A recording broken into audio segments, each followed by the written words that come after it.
OK, parfait.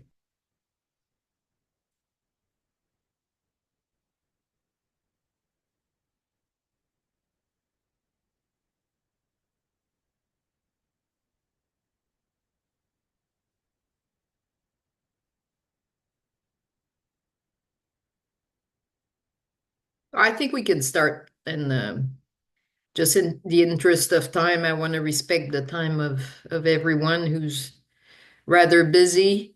So, welcome to the Global One Health Network webinars. It's been a while, so hopefully this one will be fascinating. I have no doubt about that.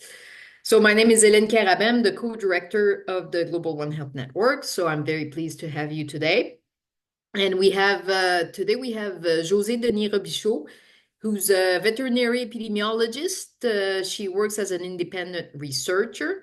She completed a doctorate in veterinary medicine and a master's degree at the Faculty of Veterinary Medicine at Université de Montréal, as well as a PhD in population medicine at the University of Guelph and a postdoc at the University of British Columbia. She obtained her specialization from the American College of Veterinary Preventive Medicine and is an associate member of GREZO, which is a research group on the epidemiology of zoonoses and public health, which I also happen to be the director of. And she collaborates with many research groups with the ultimate goal of integrating One Health concept in various contexts, from animal population health to public health. And today she'll actually, I think, talk about a few elements of governance in all of that. So I'm gonna stop my mic, stop my camera, and let you talk, Josie. Thank you for doing this. Merci, Hélène. Thank you, everyone, who joined us today and maybe on the recording later, who knows. As Hélène say, this is a bit outside of my original tool bag, I would say, but it was a very interesting project, and I have to say it would not have been possible without the amazing team that I worked with. Hélène was part of this.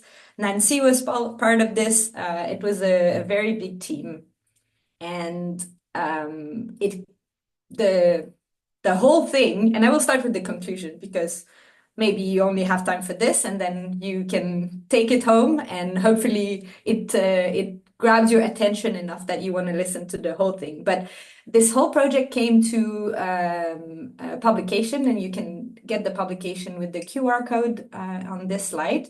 But the main conclusion we had with this big project, big qualitative project, was that relationship building and formal communication apparatus or systems among different health sector, in this case in particular, it was animal and human health sectors, were crucial for a One Health initiative or One Health approach to function correctly. And you will see it will be a case study that we did, and it was the One Health approach or system that was examined here was super important and resulted in very positive outcomes. And this is what we explored. So let me start with the beginning. I don't think I need to explain a lot what One Health is to this particular audience, but let me maybe put some seeds so we get to our questions easier. So One Health is the importance of the interconnection between having healthy animals, healthy ecosystems, and healthy humans. And I want you to take maybe a minute here to think about what is important to have a One Health approach working, or any initiative in your own system. And I will not ask you yet to answer anything, but maybe at the end. So by the end of this presentation, maybe you remember what you thought here. What is important to facilitate those One Health approaches? And the One Health high level expert panel that came with that official definition of One Health a few years ago showed that there were a lot of pieces involved in One Health. Obviously, it involves a bunch of sectors and a bunch of disciplines and society, but it also involves the way they interact between each other. And I think one of the big and I mean, the location of the communication on this graph is quite interesting, right? At the top of everything. And if you think about any relationship in your life with your friends, with your family, how important communication is in every aspects of our lives. And I think in the One Health approach and One Health initiatives that we have around us, communication is extremely important. And I will maybe show a little bit more of the work that was done in collaboration with Helene and a lot of her collaborator was a scoping review we did a few years ago, and we were looking at facilitators and barriers to One Health initiatives. And one of the aspects, obviously many aspects came, but communication and coordination among the different stakeholders, among the different specialists or disciplines or people involved was how communication can be a facilitator, but also can be hindering the different initiatives.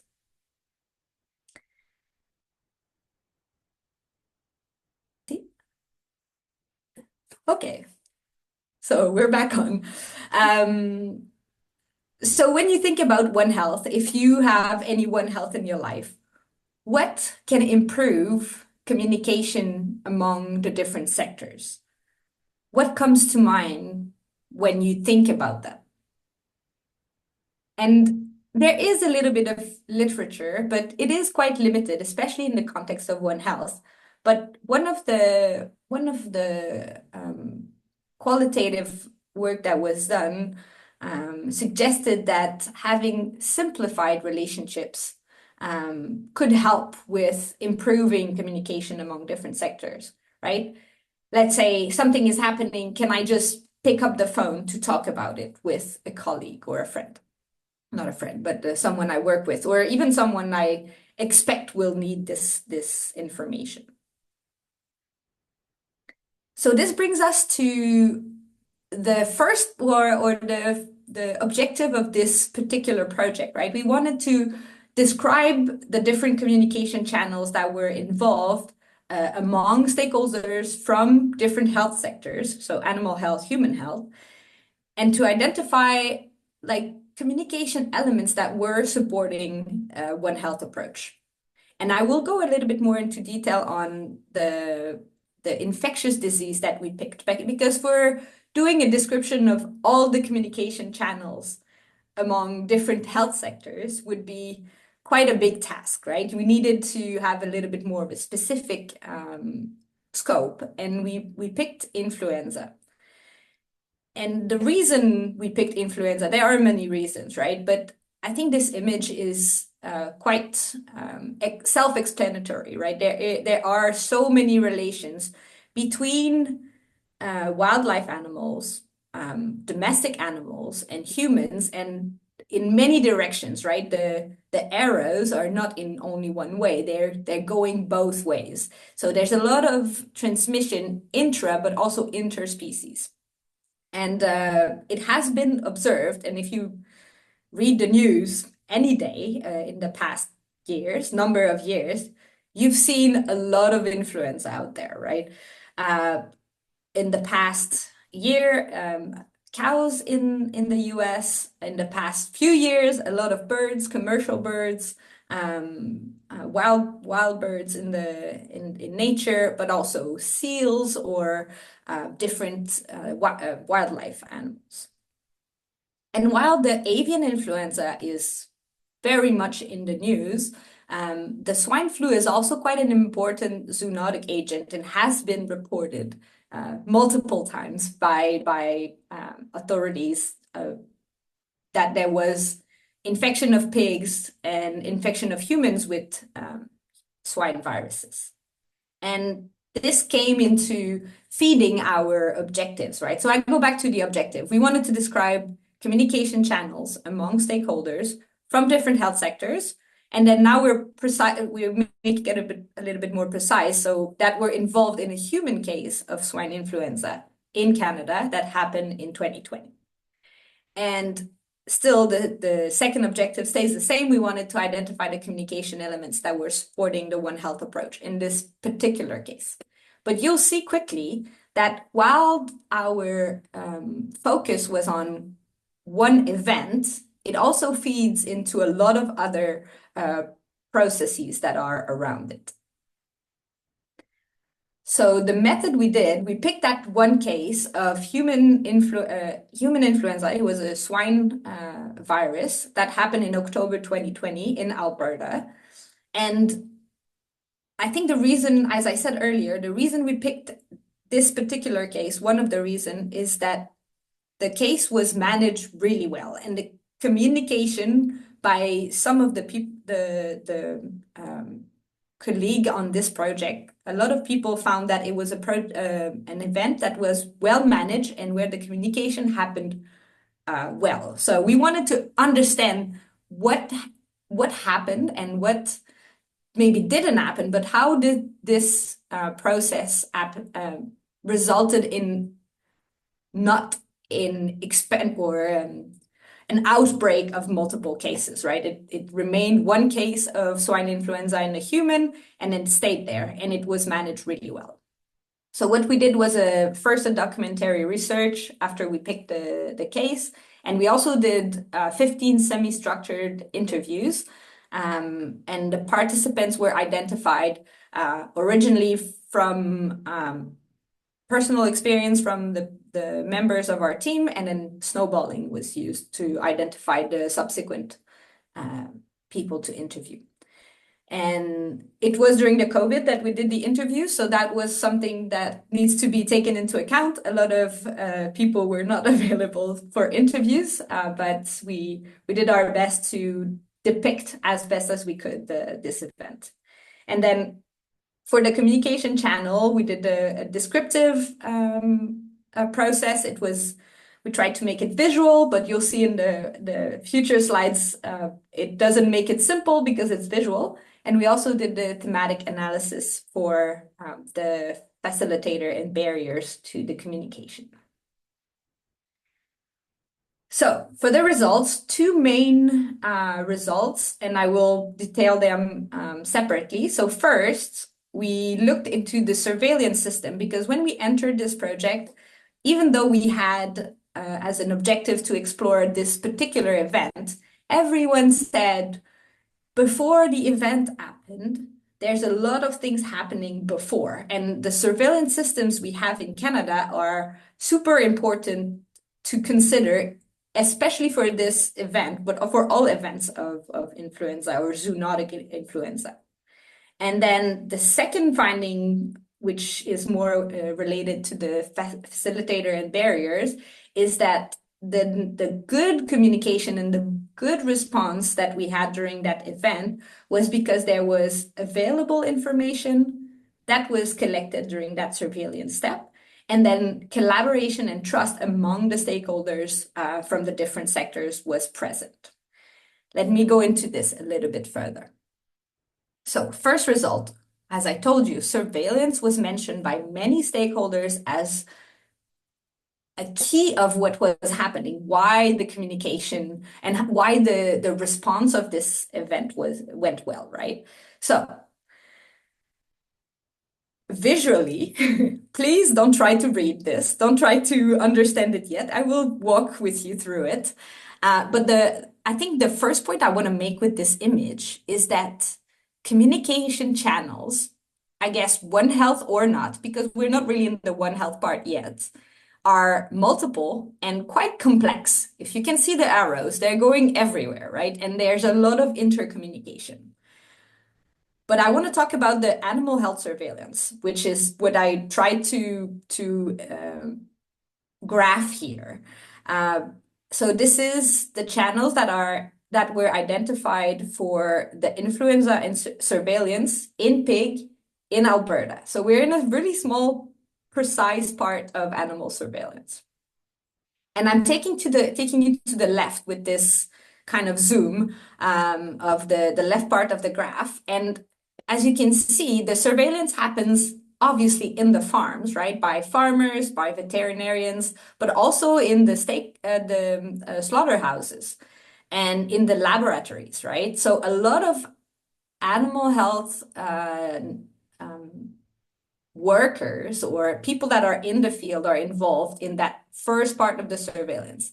And with all the data that is collected here, is fed to different networks that are involved in collecting and analyzing the data and are sharing the information, right? So the Canadian West Swine Health Intelligence Network, or SWISHIN, my pronunciation is terrible here. But this part is the surveillance for the Western provinces, and then it's part of the Canadian Swine Health Intelligence Network, which is including all the provinces or all the regions in Canada.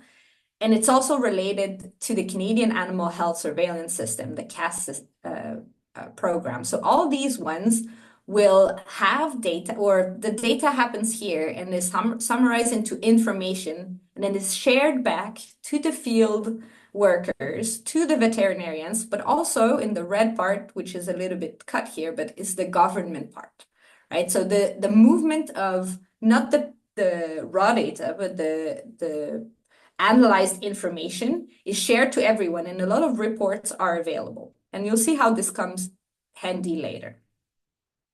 And now, as I said, the information from those networks goes into provincial government or federal governments, and then it is shared, or it is available. It must, from what we understood from the interviews, it's not necessarily shared every day, right? Or every quarter, and that someone will make sure they use this information right away. But it is there for people to use.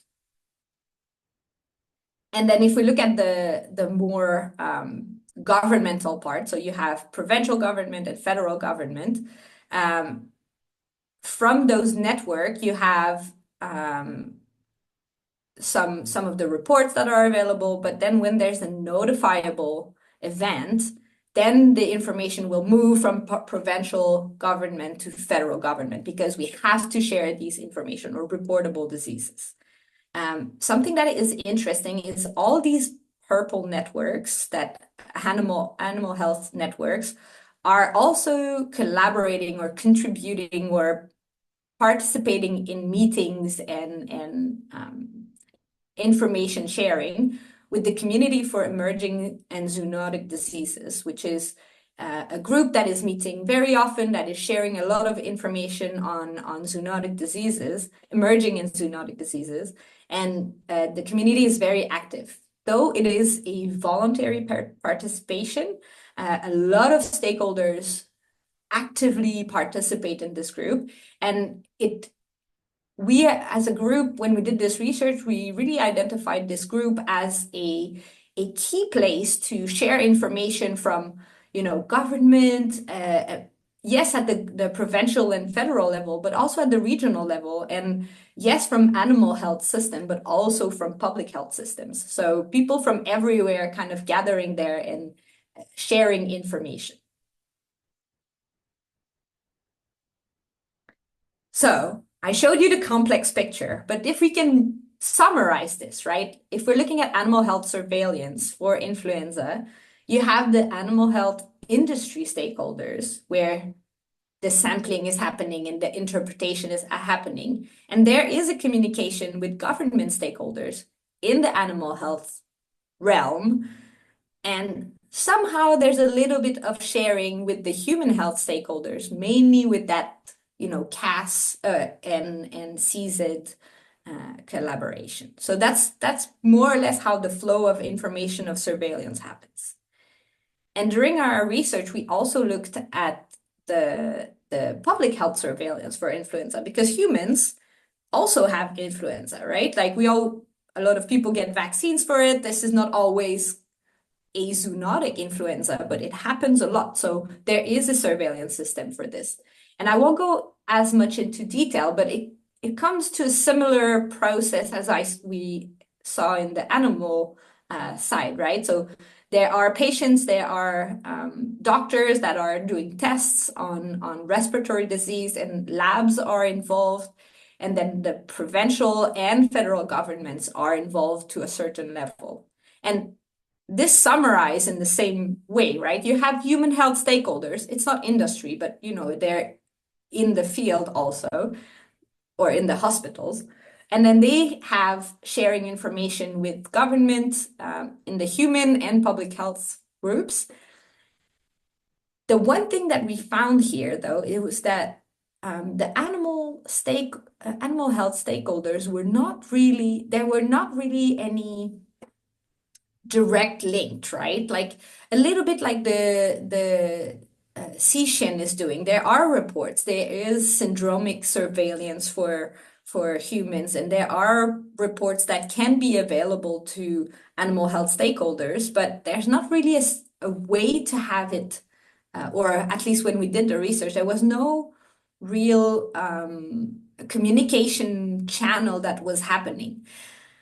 I want to mention, though, because I've been to a few of the season meetings since then, there are many public health people going to these meetings, and they are often asked to participate, give their opinion, give their feedback on certain events. So even though this was not identified clearly during our research, because there was no link, a lot of the stakeholders who are in the public health departments of the provinces or the federal government participate into those CZ meetings, and I think their input kind of feeds a little bit towards the animal health stakeholders. So I think that's where we take our conclusion, right? The human and animal health influenza surveillance systems are not really well connected. It happens within the animal health stakeholders or within the human health stakeholders. And then the communication is only if people are interested, then they have access to some information. But there's no clear link that is happening during the surveillance system. I think that's one of the main takeaway that we got there. And the reasons for that, I mean, there are many reasons that were mentioned, but time and resource were two big ones for the surveillance part and diluting the message, right? If it's not something happening right now, if it's not a priority, it's not really necessary to feed that information through a specific channel yet. So that's a beginning of an answer. We don't have the full answer there, but I think that's what we found during this study. But let's go to the heart of our project, I will say.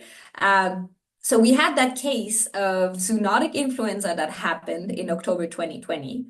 And then the response that followed was very quick, very well managed. And as I said earlier, multiple elements were contributing to that smooth transition, right? The availability of the information and the collaboration and trust among the stakeholders. And I'll show you another complex graph. And you don't have to read through this. I will try to summarize it fairly quick. But again, there are many communication channels that are happening when such an event is identified. So let's start when the event happened. There were the human health stakeholders that were involved, right? Because obviously when it happened, it was a human health case. The lab was first involved. They suspected a zoonotic pathogen, and they went to share the information. They have protocols in place to share the information rapidly with the government, right? So the government received the information, the human health and public health part of it received the information from the lab. And what we found in this case is that there was a super quick involvement of the government stakeholders in the animal health realm, but also the other animal health stakeholders that I showed you earlier, right? There were the pig pork and the veterinarian in the region, and a lot of people really quickly got involved into this investigation. And this happened with a phone call or a few phone calls, I guess, or a few emails. And I think that's something that will be important in our picture, right? So government stakeholders, the event was managed, or the lead was taken by the human and public health stakeholders because it was a human health issue. And the human and animal health collaboration was made possible by multiple elements. And I'll try to go through it. So we have first the information availability. And I think it's one of my first conclusion in that result that I showed you, right? There was information available about the status of the swine influenza in the province of Alberta. And I don't know if you remember, during the surveillance step, there are frequent reports made by the CSHIN and the CW Shin about the surveillance of influenza, right? So when this happened and people from public health wanted to understand what was the situation in the pig farms in Alberta, right away they had information because this existed. That system, that surveillance system was there, and the information was available to them. So that was a first big strong point for the response to be quick. Then there were existing relationships. And I think this is where that phone call that I mentioned, right? When the lab contacted the provincial government, the person in charge quickly contacted people from the animal health sector, and people from the industry also quickly came all together because people knew each other. And I really like this quote from one of our participants, right? I mean, obviously, in this case, this was kind of an emergency, and it would probably not have taken 3 weeks. But as we were doing the interviews, we were talking about what's the difference between an official way and an unofficial way, right? Like, are there differences? And this is something that came over and over.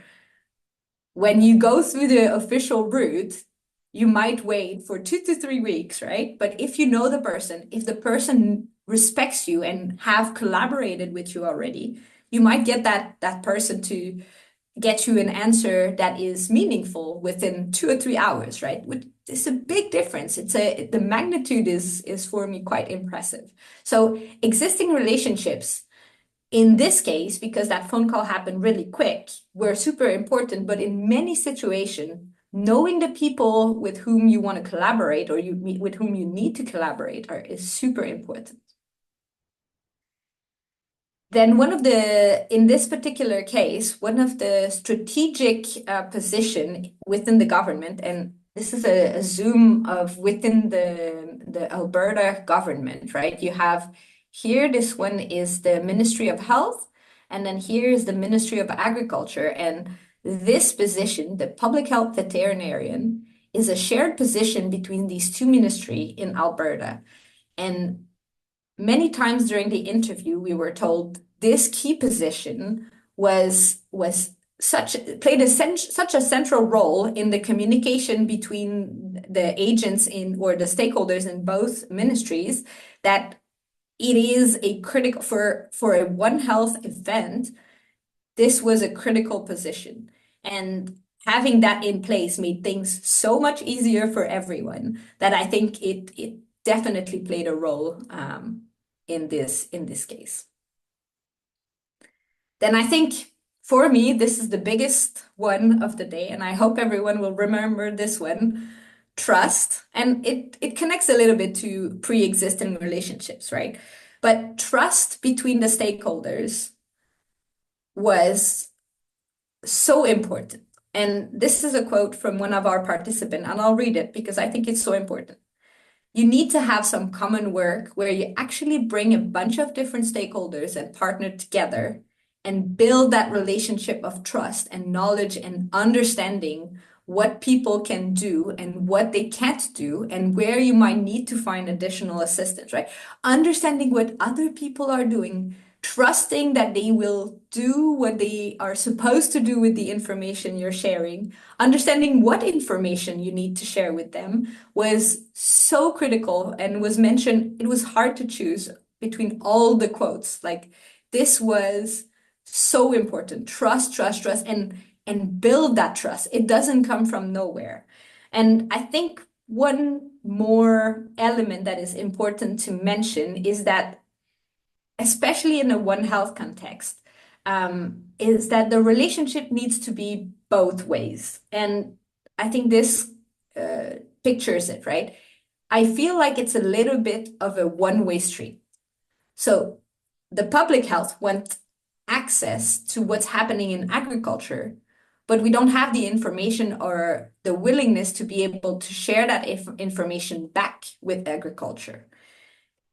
And with trust comes, I share, you share. And this is a feeling that was multiple times. And this one is an example of agriculture, but also is something we felt from the human health workers that are in the field right at the beginning. They're sending a lot of information, but the way back seemed to be very limited. And I think that's something that we can take from this story, that yes, it is important to share the information so the investigation can happen and the response can happen quickly. But if there's no feedback, then the trust relationship doesn't continue, right? It's not there for the next time, for example. And I will say one more for trust.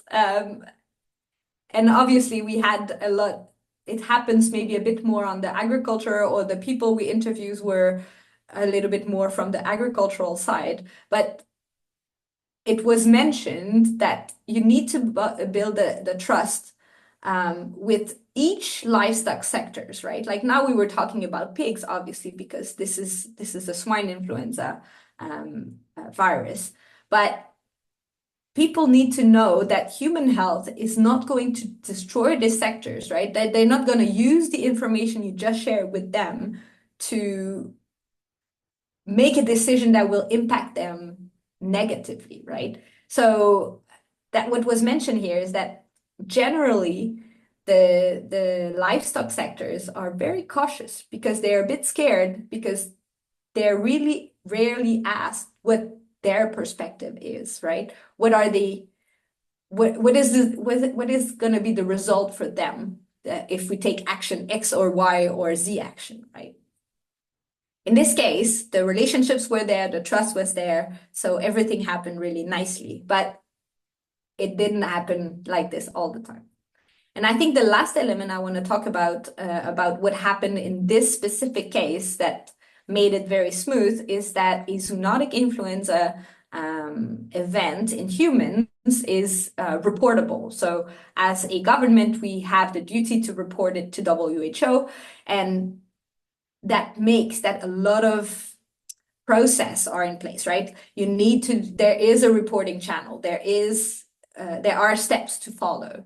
So something that was mentioned is that if it's not a reportable disease, it's going to be different. And it's not going to be consistent. You're not going to always have the information rapidly or in the format you're expecting, because there's no official way to do it. And I think while the first few, like the relationship and the trust is quite an informal way to share information, I think the reportable disease part also shows that formal ways to report information or official ways to report information remain important, because they allow for a swift and standardized way to report things. So I think I'm coming to the end of this, but I want to just repeat, because, repetition. Surveillance, that we found limits in communication among the human and animal health stakeholders. And here I want to mention that, when I spoke about One Health at the beginning, I said ecosystem, environment, and that we did not address this part in this specific case because it didn't really come into the interviews or the research because it was really a transmission between domestic animal and a human, right? But I think more research needs to be addressed there. And we were quite happy with the CZ when we were looking into that. There are more and more ecosystem environment specialists and stakeholders that are taking part in the discussion. So it's happening. But I think yeah, this may be something that would have been nice to explore a bit more if the context had allowed. But so while the surveillance, there are limited communication channels happening, outbreaks. Communication happened really well. In this specific case, things happened. The case was managed really quickly. There was no further cases. The communication happened very well, and everyone was very happy with the way this was managed. But remember, pre-existing relationship among stakeholders were super important. Trust among the people, but also the sectors in general. The shared position at the intersection of human and animal health in the government was quite strategic for the effective response in this case. And I don't know how much time we have left because my clock is gone, but if we have time, I left a few questions open at the beginning. If you are willing or curious to share, I'm curious to share what are your experiences with One Health communication? Like, do you think of other things that we didn't identify or cover that can support or hinder these communication channels? Yeah, and I would thank you, José. This was really, really, really good, and I would indeed be very curious to hear from the people in the room. We have 23 people, from what I can see. So you can use the chat. You can raise your hand, please. Yes, I see one hand up. Aurélie Maqueta. Please go ahead. Ça peut être en français, en anglais, English, French, whatever. We're here. Please go ahead. Okay, I think I'm more comfortable in French. So, Allez-y. C'est bon. ok, d'accord. Bon, c'est plus par rapport, moi, en fait, je suis historienne. Wow. Et l'année passée, oui, j'avais participé à l'institut d'été qu'on avait fait Oui. pour le One Health. Ce qui fait que grâce à ça, en fait, c'est ça qui m'a introduit dans le monde de One Health. Et depuis, j'ai quand même participé à quelques projets qui avaient trait avec ça, qui avaient trait à le One Health. Il y avait un projet qui était sur la leptospirose, et puis après, il y en avait un autre, c'était sur la résistance antimicrobienne. Et ce que je peux dire, c'est que moi, en fait, mon expertise d'historienne, Hmm. parce que je suis en train de faire mon doctorat en histoire à l'Université de Montréal, et mon expertise d'historienne, en fait, elle intervient dans le sens où, dans l'humain, des fois, il y a des éléments qu'il faut comprendre pour arriver à créer, par exemple, des policies qui durent ou bien qui ne dérangent pas trop l'écosystème. Parce que des fois, c'est bien beau de dire aux gens, faites ceci. Parce que souvent, le problème, c'est que, bon, ça, je sais pas si je suis toujours dans la question, mais souvent, le problème, c'est quoi? C'est que surtout quand c'est lié à la faune ou bien à la flore, tout ça, quand c'est un ensemble de tout, c'est que souvent, quand on vient essayer d'imposer des choses d'essayer sans comprendre, en fait, le côté humain ou bien interpréter le côté humain, on propose des données en fait qui n'aident pas au final. Ce qui fait que c'est mieux en fait de comprendre et c'est là que l'histoire en fait entre un peu en jeu. Ce côté culturel, ce côté social qui permet de comprendre en fait d'où tout vient, peut-être d'où les choses viennent Et si on veut essayer d'introduire des changements surtout dans les communautés, parce que moi, ma spécialité, c'est l'histoire de l'Afrique, surtout dans beaucoup de communautés africaines où des fois, il y a beaucoup de choses où, quand des fois, on vient, on essaie de changer sans comprendre, ce qui fait que c'est pas bien géré, c'est pas bien intégré. Alors que quand on prend en considération tous ces contextes culturels et sociaux, ça permet en fait de faire des changements qui peuvent rester en fait et qui peuvent vraiment aider des politiques qui peuvent réellement aider les populations jusqu'au bout.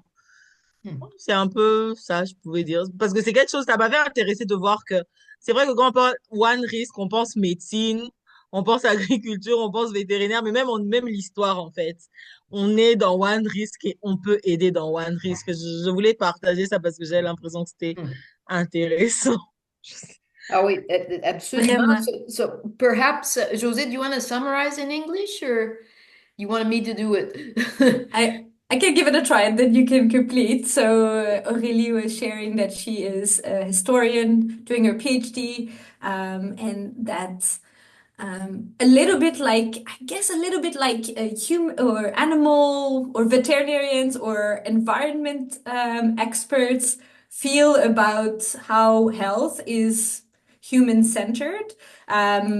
History is also, or like the social sciences, are also feel removed or outside of the conversation, and that basically that it is important to understand what was done in the past, why things are done, to have better policies, basically. And I completely agree with you, Aurélie. I guess it was not a question, it was more of a sharing. We need to listen before we can talk, right? And I guess this research tried to do this, right? We wanted to listen, and obviously maybe we should have listened to more people, but I guess next research. I don't know. Hélène, do you think that covers most of it? Yeah, no, absolutely. And I think that all this role of history, social sciences, socio-cultural factors is really part of that whole definition of One Health. So humans live in society, animals as well, and plants as well. But understanding, so in as much as we have, I think, to understand health, how the different health levels influence one another, we might also need to start thinking how these societies interact together within the history of how this has happened in the past. I find this comment really fascinating, and I totally agree. So, merci Aurélie. I might get in touch with you eventually. I Avec we have plaisir. another we have another comment from Vivi Maqueta. Please go ahead. Yes, thank you. So I'm Vivi Maketa. I'm actually Aurélie's sister, and me, yes, I'm a medical doctor, and I have a master in One Health, molecular biology, and just to share my experience. So as I say, I'm a medical doctor, and for the One Health master, we did it with the training. So all the completion of the formation was done in a veterinary structure. And I remember that at the beginning, I was like not feeling quite, enthusiastic to make a master in such a structure. But with the time, I really understood that it was crucial that we understand that that human-centered idea of the health was something that had a lot of gaps, because with the intercommunication, it is not possible with all the zoonotic diseases that are mainly those re-emerging diseases that are occurring in the world. It is just no way. It's a no way that we will be able to keep the human safe if the environment, if the animals are not also taken into consideration. And also, as Aurélie said, in my experience in the field. I can just share something. We were performing a trial in a very remote area in the DRC, Congo, DRC, in Boende. And, there was some other people who try to also perform trial in those settings.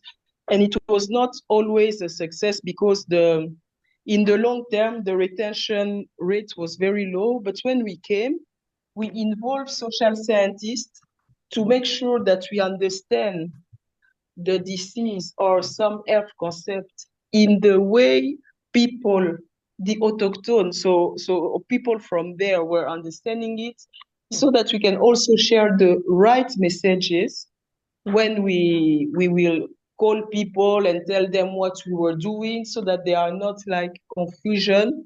And we held that trial during 2 years, and we had a retention of more than 95%. So that was just a way to say that, yes, we have all our place in that Yeah. One Health. Well, and that's really, really, really interesting, what you're saying. And actually, there's a lady from WHO, José, she was the one at Épithère à Delphes in Québec. I always forget her name. I'm terrible with names. C'était quoi son nom? Bangalore? Comment? Oh no, from WHO. Oui. So I'm whatever. so bad with names. Yeah, well, I'm terrible with names, so it's not because I don't like her. I just forget the names. She was talking how she had an experience. It was in West Africa somewhere. I can't remember where exactly, but where people, if they had the choice to pay to vaccinate their animals or vaccinate their kids, they would choose to vaccinate the animal, because this is how they would feed the family and make sure that they have sufficient money to send their kids to school or do other things, or healthcare or whatever. But the One Health concept is not only to protect the health of animals for humans. It's also to protect the health of animals and plants for the sake of the health of animals and plants. And indirectly, without even thinking about it, humans will get better. But sometimes it may not be the best way of selling the idea, but that's the bottom line, and where we should really aim at getting to. There's also I see a question online, Josie. I'll let you have a look in the chat. I have to leave really at 12:55. I have another meeting at 1. But you can all continue, even if I have to leave, because you're both co-hosts, Josie and Nancy. So please don't stop because of me, because I'm too busy. So, Josie, you want to answer that? Yes. So the question is, what specific challenges do you face in communicating One Health concepts to your audience? Or I think this is so broad, the type of challenge, because it depends on the audience, right? And I think I'm going to piggyback on what Helene just said, and it's something that came in the interviews that I didn't address too much today, but it is the one way, or the anthropocentric way of seeing everything, right? Because I remember I was interviewing one of the participants, and I asked about that specific human case of swine influenza, and the person answered, this is how you see zoonotic diseases, but this is not the way it is. Like, now we had in 2020 one case of swine influenza in humans, but we probably have multiple times per year a case of human influenza in our pigs, and it makes all of our pigs sick. And because workers don't get vaccinated for flu and they cannot lose a day of work, they're going to go to work and they're going to make the pigs sick, right? So I think this is a huge challenge. And I'm a veterinarian, right? Like, so I have an animal-centric way of seeing things, maybe, but maybe the environment people have the same problem, right? Like, they're like, yes, but also this and that about wildlife or water or soil, like all these elements are, and I'm gonna say equally important, right? And or maybe equitably, it's not equality is equity, right? Like everything is important, and it should not be let's make changes to address human health. It's just make changes to address health, one health. I don't know if it make. I mean, it's one of the challenges, but I think there are many, and I hope I And answer your question. if I may piggyback on what you just said, Josie, and then Yeah. I'll have to leave, but there's a recent paper that came out in March this year that showed genetically that there are more viruses transmitted from humans than animals, to animals than the other way around, which is totally amazing because there are more animals than humans.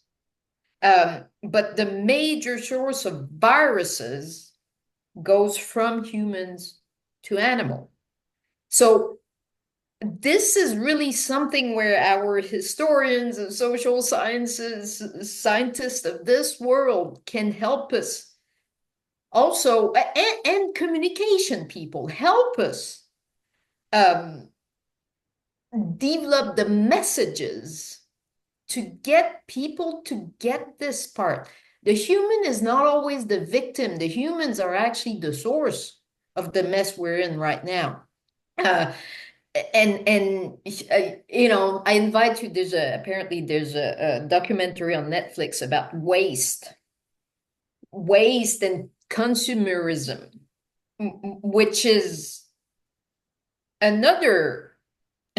And consumerism comes with producing and eating too much plants and meat. Perhaps we could go for quality instead of quantity, not to hurt agriculture, but also to help obesity.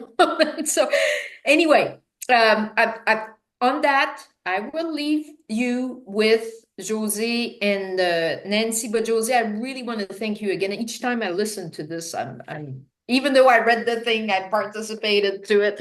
I love listening to you telling the story. So thank you all, and I leave you with José and Nancy. Merci, Helene. All right, merci. I will take